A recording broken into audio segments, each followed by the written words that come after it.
जय हिंद दोस्तों। यूपीएससी 2026 का प्रीलिम्स का पेपर आज हो गया है और मैंने कुछ ऐसे क्वेश्चंस निकाले हैं जिनको हम ट्रिक्स की हेल्प से सॉल्व कर सकते हैं even if we don't have extreme और very good knowledge about a particular subject और अ पर्टिकुलर टॉपिक। देखते हैं, सबसे पहला क्वेश्चन है क्वेश्चन नंबर 75। इस क्वेश्चन में डीप ओशन मिशन के बारे में पूछा गया है। ऑप्शन 1 है it was launched by the ministry of port shipping and waterways, government of India. अगर आपके पास ये बुक है जो कि ऑलमोस्ट 400 लोगों ने परचेज किया था, तो इस बुक का रूल नंबर 1 ये कहता है कि अगर आपको कहीं पर भी मिनिस्ट्रीज दिखे तो वो 90% केस में गलत होता है। तो अगर हम इस ट्रिक को सही मानते हैं तो अगर मैं इसको एलिमिनेट कर देता हूं तो मेरा ऑप्शन 1 एलिमिनेट हो गया और मेरा ऑप्शन बी सही आंसर आ गया, which is a right answer, क्योंकि इसको ministry of port shipping and waterways ने नहीं, मिनिस्ट्री ऑफ अर्थ साइंसेज ने इसको लॉन्च किया था। ठीक है। सेकेंडली दूसरा क्वेश्चन है क्वेश्चन नंबर 67।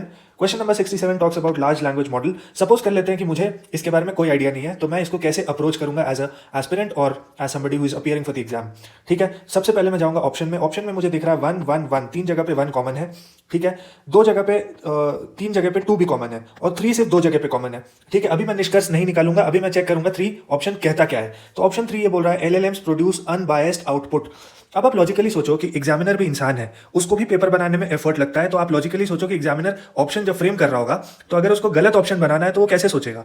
वो हमेशा देखिए, अनबायस्ड को बायस्ड करना या बायस्ड को अनबायस्ड करना बहुत ईजी है।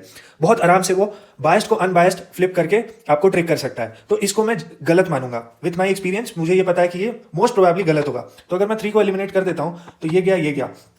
और अगर आपके पास ये बुक है तो अगेन आप रूल नंबर 24 आप चेक कर सकते हो। रूल नंबर 24 के हिसाब से 1 और 2 दोनों सही हैं, तो इसीलिए मेरा आंसर 1 एंड 2 ओनली हो जाएगा। ठीक है। इसीलिए हम जनरली जो एम वाले जो ऑप्शंस होते हैं वो जनरली सही होते हैं, क्योंकि एग्जामिनर के लिए बहुत डिफिकल्ट हो जाता है कि एम अगर मेरे को ट्रिक करना है एस्पिरेंट को, तो ऑब्वियसली मेरे को एक ऐसा रिप्लेसमेंट एम खोजना पड़ेगा जो कि सिमिलर साउंडिंग सा हो, सिमिलर जैसा दिखता हो, which is very difficult to find for an examiner. इसीलिए वो एम वाले ऑप्शन 99% टाइम्स सही ही बनाता है, उसमें वो एरर नहीं डालता है। ठीक है। तो ये सिंपल सा लॉजिक है। अगर आपको चाहिए कि हम और ऐसे ट्रिक्स वाले वीडियोस लेके आए और क्वेश्चन सॉल्व करें ट्रिक्स की हेल्प से, तो प्लीज कमेंट करिएगा मोर।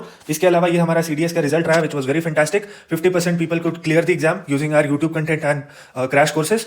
तो if you are somebody who is struggling to clear CDS exam और आपको पर्सनल मेंटरशिप चाहिए, तो हमारे बैचेस बहुत छोटे होते हैं, सिर्फ और सिर्फ 10 सीट बचे हुए हैं इस बैच के लिए। तो अगर आप चाहते हो कि मैं आपको पर्सनली मेंटोर करूं एग्जाम तक, तो आप हमारे बैचेस को भी ज्वाइन कर सकते हो इंग्लिश और जीएस के लिए। Thank you so much. अगर आपको ये बुक चाहिए तो अगेन आप डीएम कर सकते हो टेलीग्राम पे, और टेलीग्राम डेफिनेटली ज्वाइन करें सो दैट आप हमारे जो भी कंटेंट आने वाले हैं उससे आप वेल वर्स्ड रहे। Thank you so much.